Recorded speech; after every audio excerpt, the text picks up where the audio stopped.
Hello there, everyone, and welcome to GamePoints episode 343. Your weekly will get together. We talk about recent gaming news. I'm, as always, your host, Stephen Brown, and today seems that Jedi Survivor is getting delayed. Of course, right after I say that it was going to come out in March. We have E3 looking real lonely this year, and Studio 343, 343 Industries, is getting gutted and seemingly being rebuilt. All of that and more, of course, in just a moment.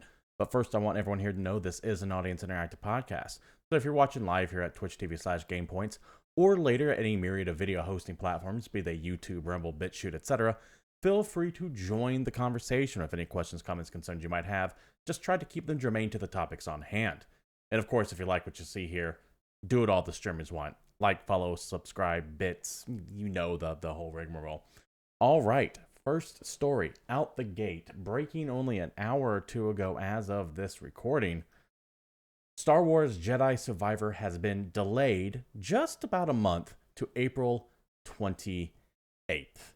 From the tweet here from Discussing Film, it seems discussing film. It seems like Respawn put out the following statement here. For the last 3 years, the Jedi team here at Respawn has poured its collective heart and soul into Star Wars Survivor, and we are proud to say the next chapter of Tale of Cal Kestis' current content complete. We are now focused entirely on the final stage of bug fixes to enhance performance, stability, polish, and most importantly, the player experience. Jedi Survivor was a direct response to the feedback from our community, delivering expensive blah blah blah blah blah blah blah. Who cares? It's all tech speak. What you want to know is this right here.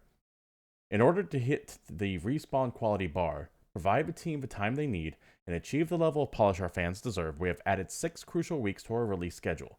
Star Wars Jedi Survivor will now launch globally on April 28th. Now, there's always that, I think it's actually misattributed to him, but, the Miyamoto quote that says, a delayed game is good eventually, but a rushed game is bad forever. Sure, I don't mind people delaying games a little bit to take their time with it, if it happens once. I know I've gone off about game delays before in the past, but that's typically when a game is announced and then they delay it again for 6 months. And then they delay it again for 6 months. And then they delay it again for a year. That's where the problem comes in. 6 weeks is an unreasonable amount of time. I doubt the game is going to get pushed again after that, because if it was in such dire shape that they needed more time on it, they would have taken more time on it. However, I actually don't think this is necessarily because of polish. April and March, I believe, are 2 different quarters for EA when it comes to their finances. We all know that we're in for some rough economic times here in America and across the world. The video game industry, much like most tech in general, is battening down the hatches with massive layoffs across the board. And along with layoffs, you start doing other things to kind of bump up your numbers as the year goes on. Second quarter could just be a wasteland for EA, so they made the tactical decision to delay what is likely to be a big game into that second quarter, which April would place it in, as a way to kind of help shore up their numbers later on. Whenever I see a good game delayed by only about 6 weeks, sometimes 2 or 3 weeks, sometimes about half a month, whenever it falls in less than that 2-month delay, I'm sure that, yes, the extra time would be used to polish on it. I doubt that they're just going to let that time go to waste there at Respawn. But what I think the bigger reasoning for it is to either A, get it out of the way of some massive juggernaut that's releasing that same day, which isn't the case here. Or B, prep it for another financial quarter so that we have those results popping up on there. And if you were to ask me, I tend to believe that this is the latter. It's not a bad thing. It is just business, and after all, EA is a business, and they want to squeeze as much money out of it as they can, and I have more power to them. I've got no issue with that. I do feel, though, that when they try to spin it as, oh, we're doing it just to polish things, I always hate that friendly corpo speak that you get from these companies. Just tell us why you're doing it. And hey, you know what? To be fair, they could just be doing it to polish things up. Respawn has enough pull at EA to go, no, really, we want another 6 weeks on this, and we're going to get it. These are the former Call of Duty guys. These are the guys that made Apex Legends, one of their best things they got going on right now. So they're going to get whatever they want. So when they say they want polish, they very well might mean they need polish. Though I do believe that the biggest reasoning this happened is because of the, let's say, upcoming economic shitstorm. And it's good just to have as many solid, guaranteed, quote unquote, hits to batten down the storm that is coming, to brace for the storm that is coming, rather. And that's my take on it. Either way, doesn't matter what I think. The reality of the situation is that Jedi Survivor is being delayed about 6 weeks or so. I find it kind of funny because I was playing the Fallen Order yesterday on stream, and I happened to mention that the new game was coming out in March, and that's why I was replaying the first one. So, of course, the universe would see fit to delay this one just a little bit, just to put my eye just a touch. Anyway, still looking forward to Jedi Survivor. Fallen Order, I think, is a solid game. Looking forward when it all comes out, and I do have faith in the boys and girls at Respawn to make something spectacular. Moving on to the next story. They're from IGN. By the way, the link to this and all stories that we talk about will be provided down below somewhere, either in the description of the video or down on further on the Discord page if you're watching us at our Discord, or any number of places where you see this video. The links to all these stories will be provided. I recommend you go take a look at them as well. This story here from IGN, exclusive. Xbox, Nintendo, and Sony won't be a part of E3 2023. Now, E3 has had a very rough go of things over the past few years. They've been riddled with scandals, from accidentally doxing journalists to just the general pandemonium that was the COVID-19 epidemic. And now I've been yeeted off YouTube, but who cares? And they've been trying to get back on the horse, as it were, but this definitely does not help, to the article itself. E3's first physical event in 4 years was supposed to be a triumphant return for the trade show, an opportunity to recapture some of the excitement of past conventions, which have historically been major showcase events for games industry. However, it appears when the E3 2023 hits the LA Convention Center in June, it will be without its 3 most important draws. IGN has heard from multiple knowledgeable sources that Xbox, Sony, and Nintendo won't be part of E3 2023 or have a presence at the LA Convention Center show floor. Keep in mind that does not mean that they're not going to be doing their own things. For example, Microsoft has the Microsoft Microsoft Theater, a stone's throw away from the convention center. They can use the hype of E3 to cross-promote their own show without actually giving a dime to the ESA and the Ian Reed Pop who runs E3. Kind of a cheeky way of getting free publicity without actually paying for any of it. 1 second. A bunch of people tend to do this. You'll always notice at Gamescom or E3 or PAX, there's always these side shows going on as well, because they figure, well, these people are in town, might as well cash in on it. Back to the article itself. This information comes on the heels of Xbox's announcement last week that it'll be returning to Los Angeles for its annual Summer Showcase, while declining to confirm whether it'll be part of the show itself. It's going to happen during that exact same time. By the way, to kind of add insult into injury, the Summer Games Fest, this is Keeley's little outlet, announced that they're going to be returning Thursday, June 8th at the YouTube Theater. This tweet here dropped like within 30 minutes or so of the IGN article, and the timing is not coincidental. E3 and Jeff Keighley, or the ESA and Jeff Keighley, parted ways rather... it wasn't on good terms. Let's just keep it at that for right now without getting into years of drama at that point. And since then, he has set up his own Summer Games Fest and has taken multiple pot shots throughout the years at E3, the ESA, and just that entire organization in general. It seems almost petty, but it is a way to also get people to talk about his own showcase as well. E3 is a relic of an age that no longer makes sense.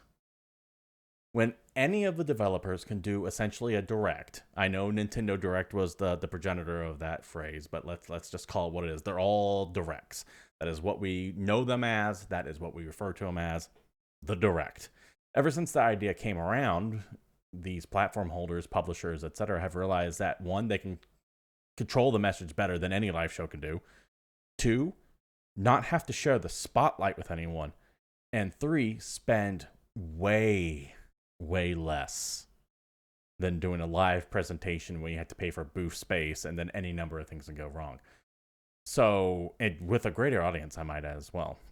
So it just makes sense that we're moving away from one localized physical space to many smaller digital spaces that can get the message out directly to all of you, me, etc., rather than going through a middleman. E3 does not need to exist anymore. I would even say PAX does not need to exist anymore. And just conventions in general. Now, there is a spot for some of them. You have like Tokyo Game Show, Gamescom, and sure, PAX, despite saying it doesn't exist anymore. They do have some outside events going on there as well that kind of justify their existence. But for the most part, the idea of the mass convention to unveil something new, to announce a new project, to show a new trailer, no one cares. Sure, you can go wait in line for 5 hours and cram yourself in a small little 30-seat capacity room with 120 people in there to watch a new 1-minute trailer for whatever Gears of War has coming out next. Or you can watch that same trailer at the exact same time as all those people from the comfort of your house without having to spend hundreds, if not thousands of dollars on the ticket to the show, the airfare, the hotel room, the overpriced snacks and concessions, etc. As a news delivery system, the convention has been surpassed, and it needs to go away. Now, as I alluded to earlier, places like PAX, Gamescom, etc., sure, there's more than just actual news going on in those things. But E3, your time has come, and I don't ever see it coming back. And I know this is a reframe we talk about every single year. In fact, I thought the last year's E3, which really didn't happen, was going to be it. I thought they were going to pack it up and not do anything with it again. But they keep trying. God bless them. And I'm sure we're all looking forward to 3 days of what, Ubisoft and maybe Capcom. Let me know what you think about E3 down below. It's one of those shows that I always wanted to go to. I had multiple opportunities to go to it, but I just never did. And now I never will. And there's something sad about that. But, oh well. I'm not going to get too torn up about nostalgia I never experienced. Moving on to the next story here. This is via Bloomberg. Microsoft studio behind Halo franchise is all but starting from scratch. This is, of course, on the heels of massive layoffs at Microsoft, hitting the entire company, but also hitting, relevant to the show, 343 Industries and Bethesda as well. Going to the article itself. Microsoft Corp says it's going to keep making new games in the popular Halo franchise as its prized 343 Industries studio, despite rumors to the contrary. I think we touched on this last week. There were rumors that 343 was going to have Halo taken away from them and handed off to other studios within Microsoft. But then 343 was very quick to tweet out, hey, we're still going to be working on Halo. We're going to be here for the time being and forever, which makes sense because they're named after a goddamn enemy in Halo. Which kind of makes it where you have to only be involved in Halo, right? It's a lack of foresight on Microsoft's part, or not Microsoft's part. Whoever named that studio probably should have a little bit more foresight than that. Anyways, back to the article. After a leadership overhaul, mass layoffs, and a host of big changes, the outfit is all but starting from scratch. The Redmond, Washington-based 343 Industries released its latest game, Halo Infinite, in December 2021 to widespread critical acclaim. It was seen as a redemption story for a title that suffered multiple delays, endless development problems, and a merry-go-round of creative leads. But in the months that followed, fans turned against the game, complaining that a thin roadmap and slow rolled-out of features had been expected on day one. At the same time, 343 was seemingly losing staff by the week and went through a major leadership change last fall that led to some employees to brace for a reorganization. The axe fell in mid-January when Microsoft announced mass layoffs and 343 Industry was hit hard. While Microsoft declined to provide specific figures, at least 95 people at the company have lost their jobs, according to a spreadsheet of affected employees reviewed by Bloomberg. The list of names of dozens of veterans, including top directors, contractors, upon which the studio heavily relies. The temporary employees were given just a few days' warning before their contracts came to an end. By the way, I don't think there's anyone in a leadership position still currently at 343 other than, oh my god, I can't remember his name. I know Kiki Wolfkill bounced out. I believe Kiki Wolfkill bounced out. Jason Stratton is gone. Yeah, they've had a massive talent drain at 343. It has been gutted. But it seems like Microsoft is just hell-bent on keeping that name around rather than shutting it down, which would be a horrible look PR-wise, to be fair. Halo is still, despite its tarnished reputation currently, the crown jewel of Microsoft. And the fact that they have let that crown jewel become so tarnished is a travesty. Which is why, on last week's show, I was going on a rant about how eventually you need to start pointing fingers, not at the head of these individual studios, but at the head, but higher up the branch, because it's not just 343 that's having issues. The initiative is having issues. Where the hell is Fable? What's the next Gears of War? There's a whole myriad of problems under Microsoft's umbrella as a whole, and you need to start looking at the guy at the top here, Phil Spencer, and start asking what the hell's going on with him. Because this can't all be the ghost of Don Matrick. It can't be at this point. And if it is, you need to work twice as hard because that excuse is very quickly becoming played out. Anyways, back to the article itself. Excuse me. We're going to cut down to right here. Since Halo Infinite was released, fans had assumed Since Halo Infinite was released, fans had assumed that in addition to the new multiplayer modes, 343 was working on new content for the story, but that wasn't the case. According to people familiar with the situation, developers were making prototypes in Unreal Engine and pitching ideas for new Halo games rather than working on new missions for Halo Infinite. Many of those developers went off this month, and the company isn't actively working on any new story content, people said. A Microsoft spokesperson declined to comment, which means all of this stuff that was supposed to be rolling out with Halo Infinite hasn't even been started yet.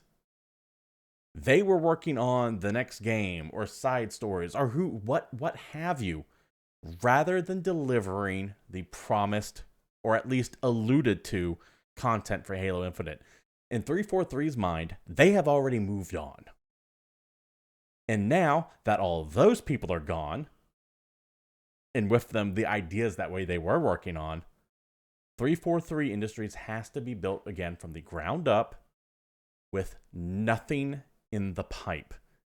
I'm sure there's maybe one or two projects here and there they can salvage or bring into Halo Infinite. Maybe someone was working on something for Halo Infinite.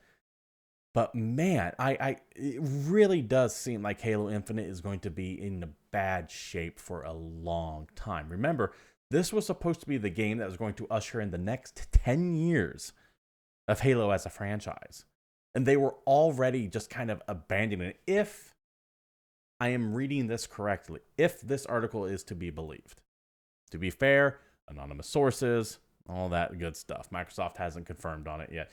I lean toward this is actually how it's happening, just given on the massive talent drain at 343 and the general disarray of leadership at not only this, but all of Microsoft games. All their games are having major issues. So this does not surprise me at all. It is unfortunate that it is happening.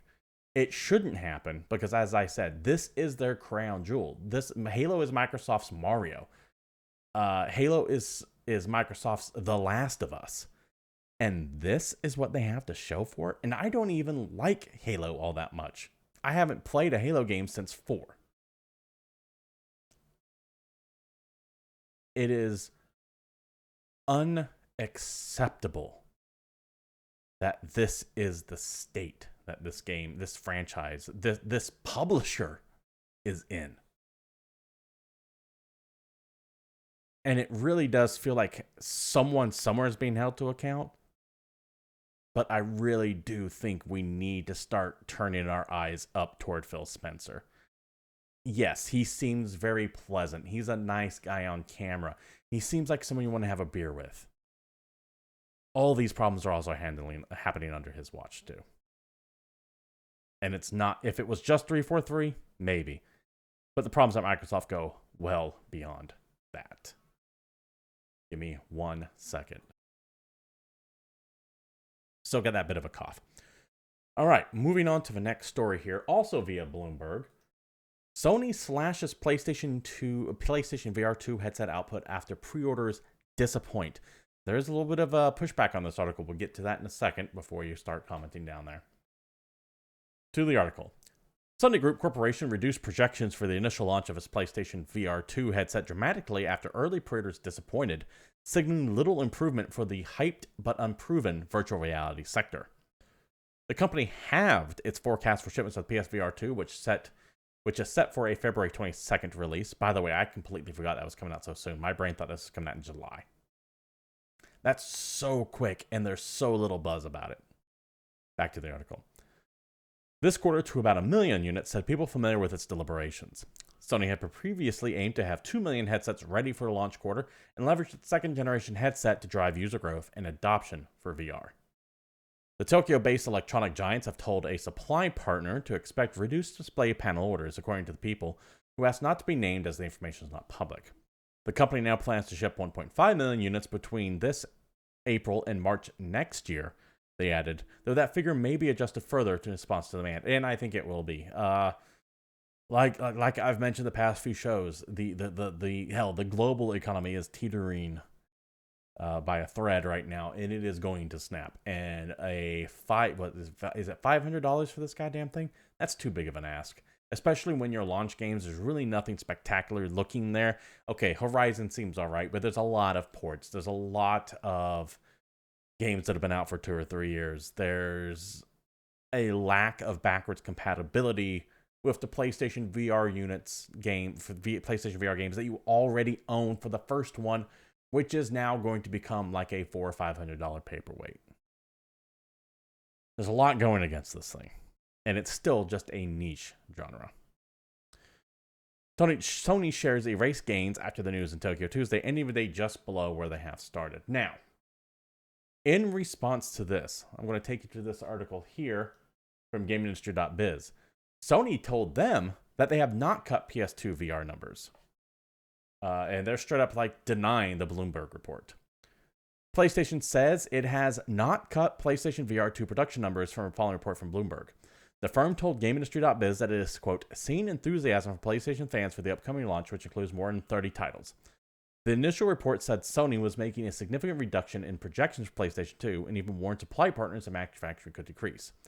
The outlet said that Sony halved its original for essentially summing up that. But yeah, Sony is straight out saying, it's coming out and saying, no, this is not true.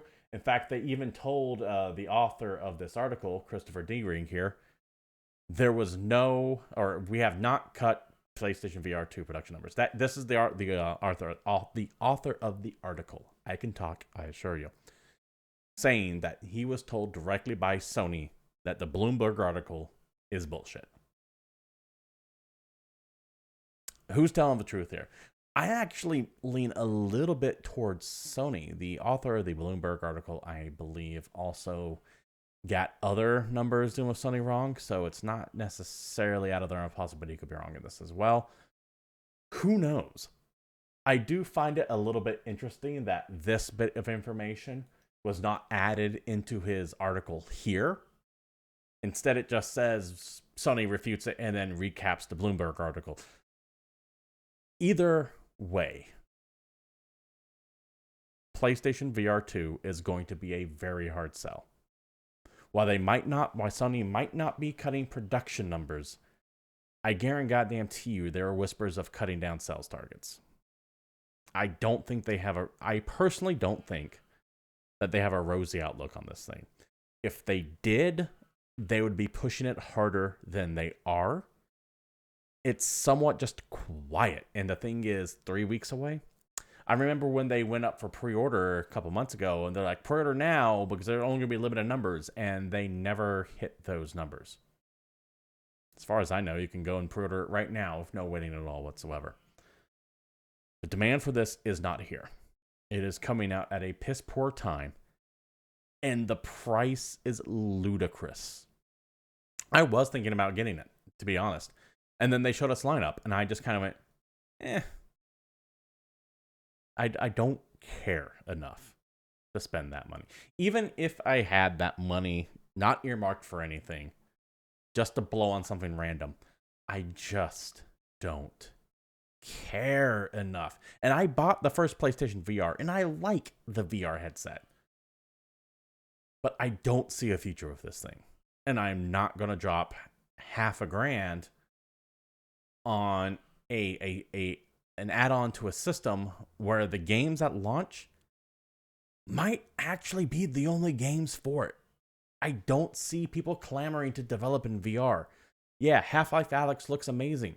PlayStation VR 2 ain't going to have that. If they had Half-Life Alyx at start, okay, maybe. But they couldn't even work that deal out. So I don't... This thing seems dead to me. But we'll find out eventually whether it's going to be or not. Something that is dead, however, Rumbleverse. I completely forgot this game existed, by the way. In a quick little blog post right here, Iron Galaxy Studios and Epic Games are sorry to share that Season 2 will be the last for Rumbleverse. They're going to be stopping all support this game, and the live services will go offline Tuesday, February 28th at 10 a.m. CST.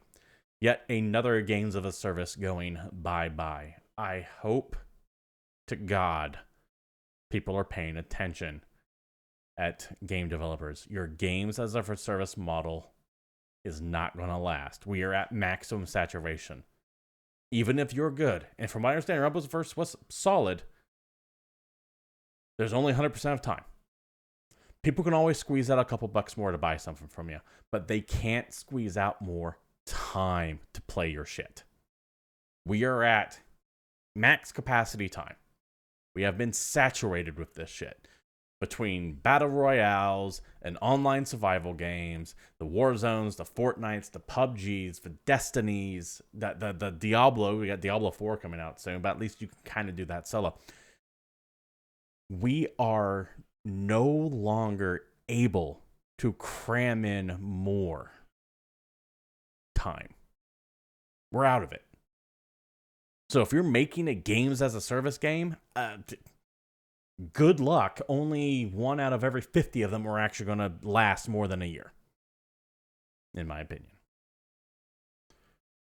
Please devote your time and energy to other things. And they don't have to be $100 million blockbusters.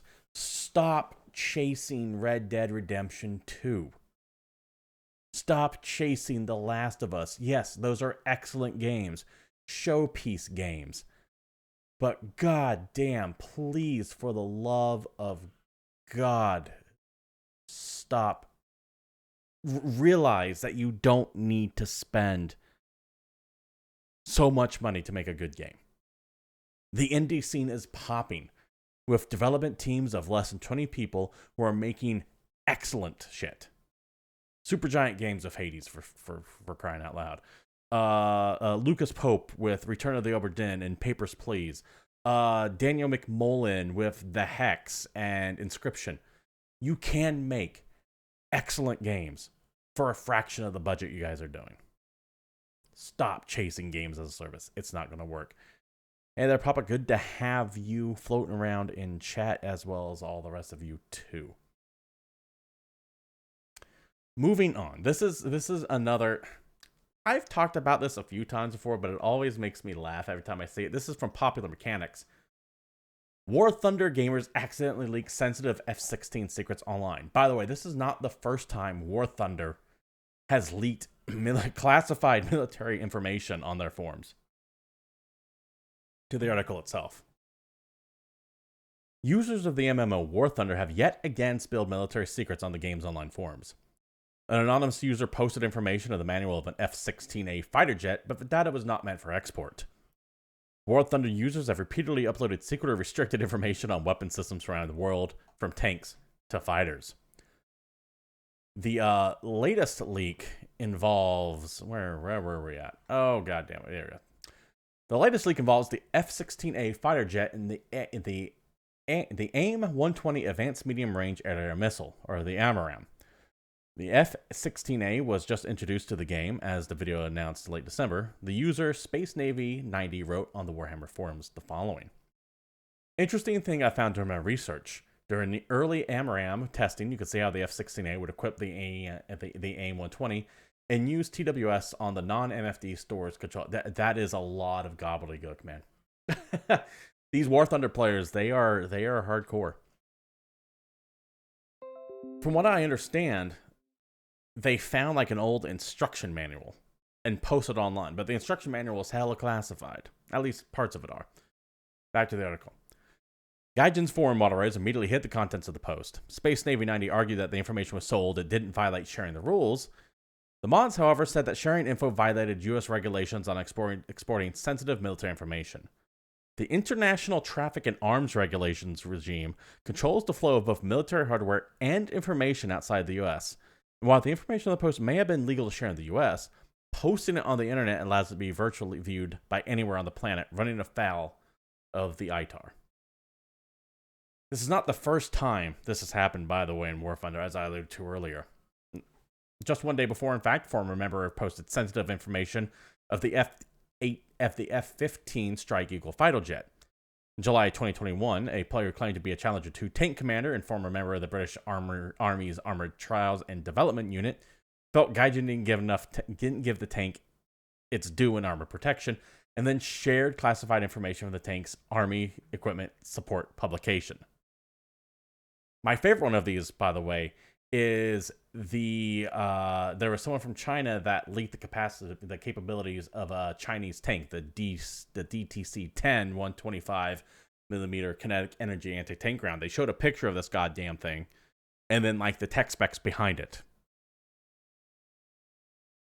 The people that play this game are so nuts when it comes to realism that they are sharing classified documents and stats on these vehicles online. And in the case of this one right here, it sounds like,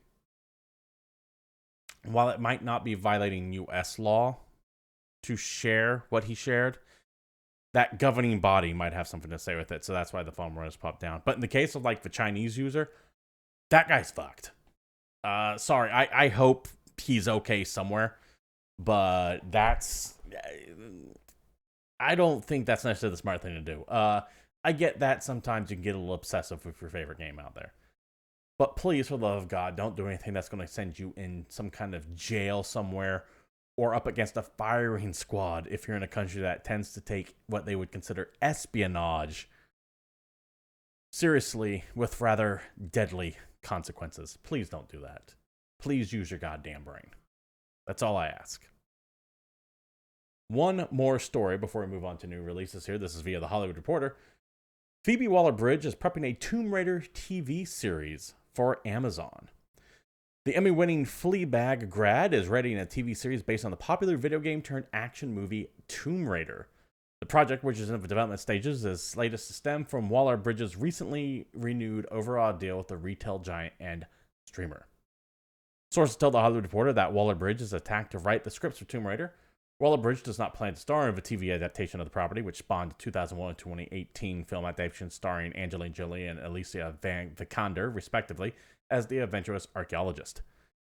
In addition to writing, Waller-Bridge will executive produce the Amazon take alongside former head of company drama Ryan Andolina and former head of overall deals Amanda Greenblatt. Zero interest in this. They keep trying to make live-action Lara Croft happen. Stop. Your time to make live-action Lara Croft happened already, and that was back in 2001. I get that the 2018 movie happened. I've completely forgot about it. I've kind of deleted it out of my head. Lara Croft is not the cultural powerhouse she used to be. Now, she did used to be everywhere. She was doing like Timex commercials. U2 was having her at her concerts. That cultural zeitgeist has moved on. It has moved on and died. There's no clamoring for this anywhere. However, you are going to see a myriad of video game adaptation TV shows coming around due to what is seemingly going to be the huge success of The Last of Us TV show. I mean, they're talking about it winning awards. And every video game IP is going to be up for grabs for that. They're going to try to cram whatever they can into TV, chasing that Last of Us success, or at least seemingly success. The entire show isn't out now, but it seems to be doing very well. So expect the Tomb Raider TV show. I believe we know there's Twisted Metal coming up TV show. I believe I have heard that they're making a God of War one. They tried to do it with Halo and it failed. But people don't look, the people who make these decisions don't look at Halo and go, oh, we don't want to make a Halo. They look at The Last of Us, go, oh, we want to make a Last of Us. And they will bring out every property they can to make it happen. Tomb Raider seems like an obvious choice, but no. This isn't going to cut it. And I think we all know that this isn't going to cut it. I like Tomb Raider. I'm looking forward to whatever the next Tomb Raider game is going to be. But I don't need a live action version of it. I don't need a live action God of War. I don't need a live action Twisted Metal. I sure as hell didn't need a live action Halo. But that is what they're going to be chasing. So expect even more video game to TV, video game to movie announcements in the future. I just think that it doesn't even necessarily have disaster written over it. You know what it has written all over it? Forgettability. Mediocrity. And that's just not going to cut it. Anyways, that does it for the new releases. Or that does it for the news, rather. Let's go ahead and move on to new releases. We have a small handful out this week. Starting off with SpongeBob SquarePants, The Cosmic Shake. Coming out on PC, PlayStation 4, Xbox One, and Nintendo Switch. Wish granting mermaid tears in the hands of SpongeBob Patrick. What could go wrong? Sure, the fairy fabric holding the universe together coming undone, opening portals into the wild wish worlds. But that's nothing our favorite sponge can't handle with the right cosmic costume. This is the follow-up to the oddly venerated SpongeBob Battle for Bikini Bottom that came out years ago and recently had its remaster. I'm kind of surprised this game even exists. I'm glad for people who like the SpongeBob game that you guys get another one. More power to you. I ain't going anywhere near it. Also out this week, Season A Letter to the Future, PlayStation 4, PlayStation 5, and PC. Leave home for the first time to collect memories before a mysterious cataclysm washes away everything. Ride, record, meet people, and unravel the strange world around you. Immerse yourself in the world of Season, a third-person meditative exploration game. Walking sim. And I don't necessarily mean that in a bad way. I actually want to take a look at this game.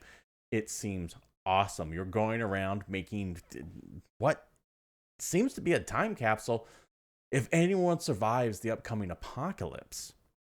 I am intrigued by that premise. I really want to know how it ends. There's something somber about knowing we are dead. We are going to die, not in decades, not in years, not in months, but weeks, if I am getting the right vibe from this trailer. Who will remember us? Who will be there to potentially pick up the pieces? Maybe no one. But that doesn't mean we shouldn't try to at least leave something for the future. And I am really, really enthralled by that premise. And I want to take a look at it. I might be streaming this later this week. We'll see. Also out this week, Deliver Us Mars on PC, PS4, PS5, Xbox One, and Xbox Series X. This is the same people that made Deliver Us the Moon. Deliver Us Mars is an atmospheric sci-fi adventure taking you on a suspense-filled, high-stakes mission to recover the Ark colony ship stolen by the mysterious Outward. Another one of those walking adventure games. I can only handle so many of them at one time. I'm going to stick with Season for this one.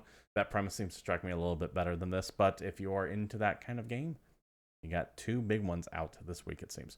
And that does it for new releases that I wanted to mention, which means that also does it for the show as well. This has been GamePoints episode 343, somewhat ironically, and thank you all for showing up.